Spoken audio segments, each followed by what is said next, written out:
बाबर आजम, जिन्हें कभी test cricket का स्टार बल्लेबाज माना जाता था, अब लगातार 651 दिनों से एक भी अर्धशतक नहीं बना पाए हैं। जी हां, ये वही बाबर आजम है जिन्होंने कई बार पाकिस्तान के लिए मैच जिताऊ पारियां खेली हैं, लेकिन अब उनकी फॉर्म पर सवाल खड़े हो रहे हैं। तो आखिर बाबर की इस फॉर्म में गिरावट का क्या कारण है? क्या ये सिर्फ एक बुरा दौर है या इसके पीछे कोई और बड़ी वजह छिपी है? पिछले कुछ समय से बाबर आजम का प्रदर्शन टेस्ट क्रिकेट में गिरता जा रहा है। हाल ही में इंग्लैंड के खिलाफ मुल्तान टेस्ट में भी उन्होंने एक बार फिर निराश किया। 30 रन बनाकर आउट हो जाना, वो भी एक ऐसी पिच पर जहां बल्लेबाजों के लिए शानदार मौके थे, ये एक बड़ा सवाल खड़ा करता है। अब आप सोच रहे होंगे कि आखिर ये बड़ा मुद्दा क्यों है? टेस्ट क्रिकेट में अर्धशतक बनाने में असफल होना कोई नई बात तो नहीं है, हर बड़े खिलाड़ी के साथ ऐसा होता है। लेकिन बाबर आजम जैसे खिलाड़ी से लगातार 17 पारियों तक एक भी अर्धशतक ना बनाना, ये सिर्फ एक आंकड़ा नहीं बल्कि उनकी फॉर्म और मानसिक स्थिति का संकेत देता है।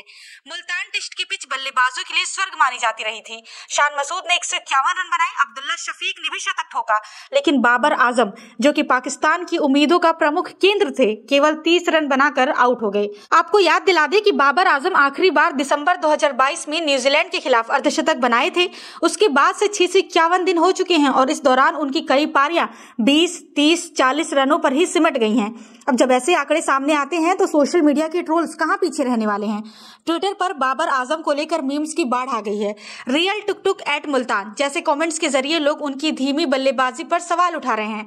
बाबर आजम के लिए ये वक्त मानसिक तौर पर बेहद चुनौतीपूर्ण हो सकता है, जहां एक तरफ फैंस और मीडिया का दबाव है, वहीं दूसरी ओर उनकी खुद की उम्मीदें भी।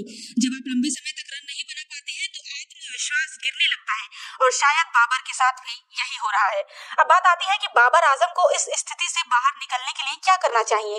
कुछ क्रिकेट विशेषज्ञों का मानना है कि बाबर को अपनी बल्लेबाजी पर ज्यादा ध्यान देना चाहिए और कप्तानी का प्रेशर कम करना चाहिए। टेस्ट क्रिकेट में मानसिक और शारीरिक धैर्य सबसे ज्यादा महत्वपूर्ण होता है।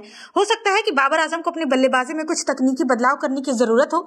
इसके अलावा कप्तानी के दबाव से बाहर आकर वो एक बार फिर से अपनी पुरानी फॉर्म में लौट सकते हैं। हाल ही में उनके आलोचकों ने भी कहा है कि कप्तानी छोड़ने से वो अपनी बैटिंग पर फोकस कर पाएंगे, लेकिन हर मुश्किल दौर का एक अंत होता है। बाबर आजम ने पहले भी खुद को साबित किया है और उम्मीद है कि वो जल्द ही खराब फॉर्म से बाहर निकल आएंगे। पाकिस्तान के पास आगामी टेस्ट सीरीज में बाबर को फिर से फॉर्म में लाने का मौका है। न्यूजीलैंड के खिलाफ अगले टेस्ट मैच में बाबर के पास एक बार फिर से खुद को साबित करने का मौका है। बाबर आजम जैसे खिलाड़ी के लिए एक बड़ी पारी खेलना बेहद जरूरी है, ताकि वो अपनी खोई हुई लय को वापस पा सके। और यकीन मानिए, अगर उन्होंने एक बार बड़ी पारी खेल दी तो वो वापस अपनी पुरानी फॉर्म में लौट सकते हैं। तो क्या बाबर आजम इस 651 दिन की लंबी 50 लेस स्ट्रीक को तोड़ पाएंगे? क्या वो एक बार फिर से वही बाबर बनेंगे जिन्होंने पाकिस्तान के लिए कई बड़ी पारियां खेली? आपकी क्या राय है, हमें कमेंट्स में बताएं। अगर आपको वीडियो जानकारीपूर्ण लगी हो तो इसे लाइक करें और शेयर करें, और अगर आप चाहते हैं कि हम क्रिकेट से जुड़ी और भी महत्वपूर्ण जानकारियां आपके लिए लाते रहें तो हमारे चैनल को सब्सक्राइब करना बिल्कुल भी न भूलें।